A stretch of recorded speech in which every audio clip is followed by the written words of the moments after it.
The Istari, immortal beings shrouded in the guises of old men, inconspicuous yet changing the world of Middle-earth wherever they went.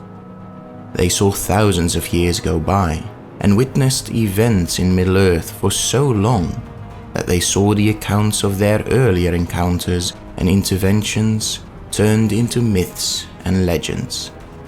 Tales that spoke of beings unaffected by time, with strange abilities that harkened back to the legends of the elder days, and whose counsel oft changed the course of history for the better. From among their ranks, of only 5 did the names remain known to us, and those remain as beacons of the ancient tales: Saruman the White, Radagast the Brown, Gandalf the Grey, and 2 more whose stars did not shine quite as bright as those of their kin. 2 more who appeared only long enough to let us know their names before vanishing into the fog of history.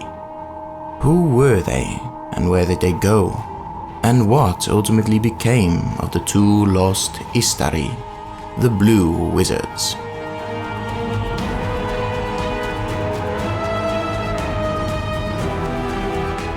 Welcome, Eldonyar. I'm happy to see so many of you gathered here once more, and I hope to see even more of you next time, when we will look at one of your questions and look at who would be stronger, Tom Bombadil or Sauron. So be sure to subscribe and ring the bell to be reminded when the next chapter starts. And for those who want to support us outside of the subscriptions and free us from the whims of this platform, we now also have a Patreon, where a few dollars allow you to join the Istari and allow us to delve freely into the most ancient lore and bring you more stories that otherwise might be lost to time.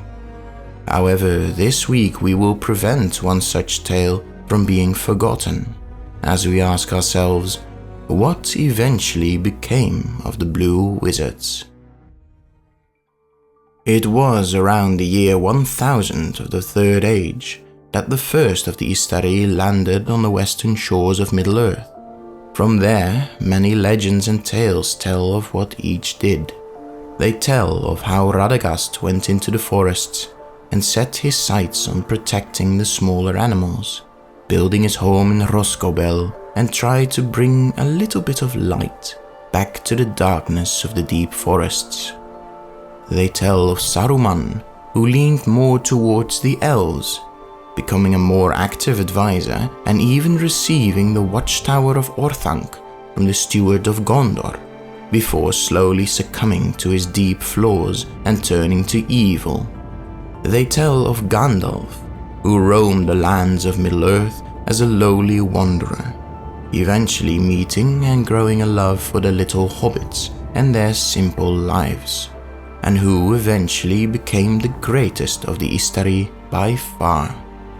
And they tell of the 2 Blue Wizards, Palando and Alatar, who landed on the western shores of Middle-earth and from there went to the far east, where they faded out of the histories. And that's all most of us know about them, if even that. But was there anything more known? Let us first take a look at what exactly they were. Just like Gandalf, Saruman, Sauron or the Balrogs, the 2 Blue Wizards were Maiar, immortal angelic spirits that existed before the creation of the world itself and descended into Arda to prepare it for the awakening of the elves and men. Each Maiar possessed a specific ability or greater power over a specific element, and Maiar of similar elements clustered together, gathering under the wing of a Valar with that same element. These Valar were similar beings to the Maiar, though they were of a vastly greater power than the Maiar, and their numbers were limited. Only 15 of them descended into Arda, and each of them held dominion over one of the greater aspects of Ea. For example, Aule was known as the smith of the Valar, and he delighted in all works and crafts, from metalwork and pottery to the forging of all lands and mountains and basins of the sea. And to him came Kurumo, who would later take the mannish name Saruman, which translates in our present tongue to man of skill. Similarly, Radagast, with his great love of animals, was a Maya of Yavanna, the Valier most associated with nature, and Gandalf spent his youth primarily under the tutelage of Lorien, Manwë, and Nienna, who taught him pity and patience. But what of the Blue Wizards? Perhaps what is known of their past can cast some more light on their character, and, through that, their likely future actions. Well, the first of the two Blue Wizards was called Alatar, or Morinetar, whose names in Quenya translate to something like Radiant Lord and Darkness Slayer respectively.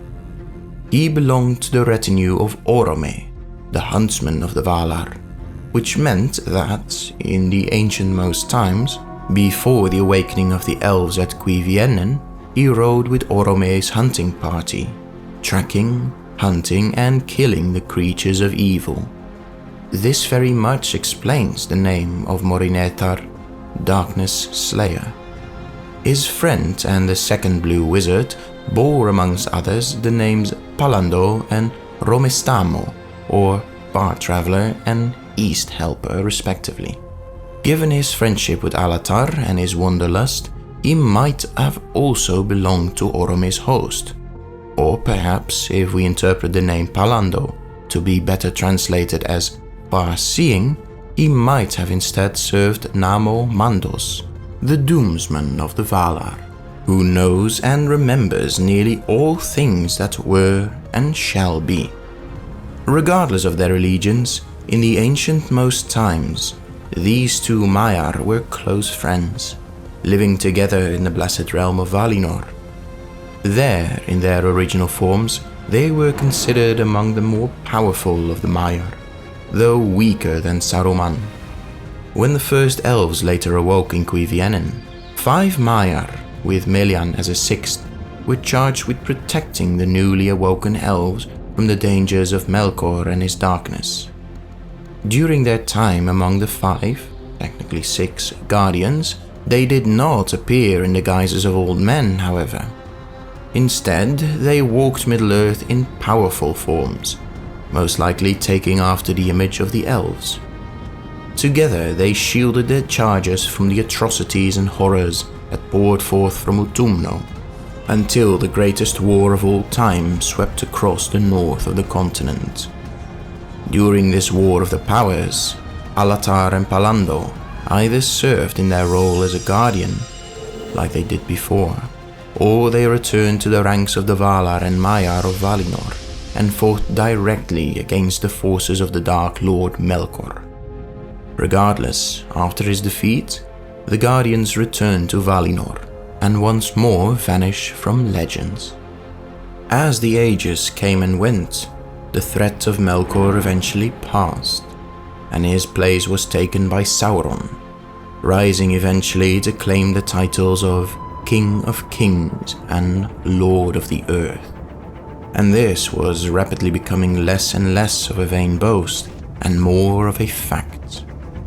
Yes, he was defeated multiple times, but never could he truly be vanquished, and each time he rose to power, the greatest powers of Middle-earth were cast down and destroyed. Eregion, Numenor, the kingdoms of the Dúnedain, each tried to defeat Sauron, and each saw themselves be reduced to a mere shadow of their former self, or to naught but memories in the minds of the few survivors. And given that the last time the Valar directly intervened in the events of Middle-earth, they destroyed half the continent, they had to find another way to help the free peoples defeat their greatest enemy. So from the ancient guardians, they created the Heren Istarion, the Order of the Wizards. These Maiar were to come to Middle-earth not as conquering generals and leaders, but as mere counselors and assistants. They would not seek domination like Sauron and rule by fear, but instead aid the free peoples through counsel and encouragement. Therefore they clothed themselves in the guises of old men, also restricting their natural power and making them appear to the mortal peoples as no threat at all. What the roles of Alatar and Palando were to be has never been conclusively given to us by Tolkien. In his older works, he tells us that they arrived with the other wizards, and that they travelled with Saruman to the far east, and even beyond the distant lands of Rhûn. It was their mission, he said, to free the peoples living there from the influence of Sauron and lift the yoke of darkness. But this task would turn out to be too daunting for the two of them. Whether through the workings of Sauron or the flaws of their own characters, they failed in their mission and gradually turned to vile, evil machinations. According to these early versions, they would have established dark magic cults far to the east that would survive the fall of Sauron and live on deep into the Fourth Age. However, later writings by Tolkien rejected these assumptions. Later, Tolkien tells us that the Blue Wizards came much earlier than their brethren, at the same time probably as Glorfindel, when matters became very dangerous in the Second Age. This would mean that Alatar and Palando arrived in Middle-earth almost 3,000 years before the other Istari would. Glorfindel was sent to aid Elrond and was, though not yet said, preeminent in the war in Eriador. But the other two Istari were sent for a different purpose. Morinetar and Romestano, Darkness Slayer and East Helper. Their task was to circumvent Sauron, to bring help to the few tribes of men that had rebelled from Melkor worship, to stir up rebellion, and after his first fall to search out his hiding, in which they failed, and to cause dissension and disarray among the Dark East. They must have had very great influence in the history of the Second Age and the Third Age in weakening and disarraying the forces of the East, who would, both in the Second Age and Third Age, otherwise have outnumbered the West.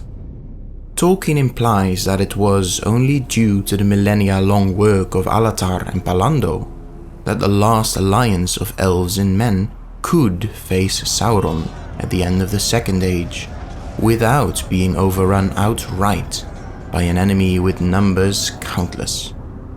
Their victory and the temporary destruction of Sauron at the hands of Isildur would then usher in the second part of Alatar's and Palando's mission.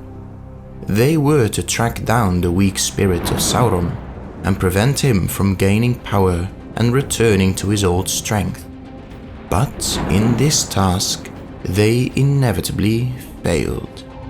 It is uncertain if they disobeyed their purpose or if Sauron proved too cunning for the two of them. Eventually, the spirit of the Dark Lord escaped his foes, returned to Malice, and eventually revealed his returned presence in the ruins of Dol Guldur, prompting the dispatch of the best-known three Istari.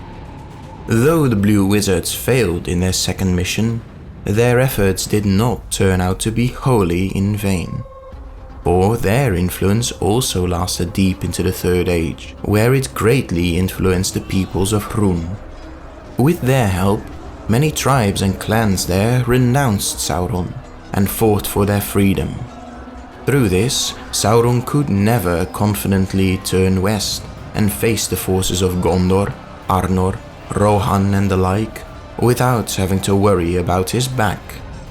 And without the work of Alatar and Palando, those forces that threatened Sauron in the east would instead have joined the Dark Lord and would have definitely outnumbered the peoples of the west. Unfortunately for them, Despite how their work made the eventual victory over Sauron possible in the first place, the Valar would not permit them to return to Valinor, for in the end they had failed in their task, and Sauron had risen to power one last time, and thus they shared in the fate of Radagast and would remain in Middle-earth and fade once again out of histories, myths and legends.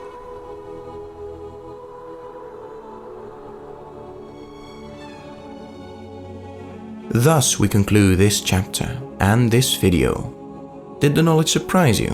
Let us know in the comments.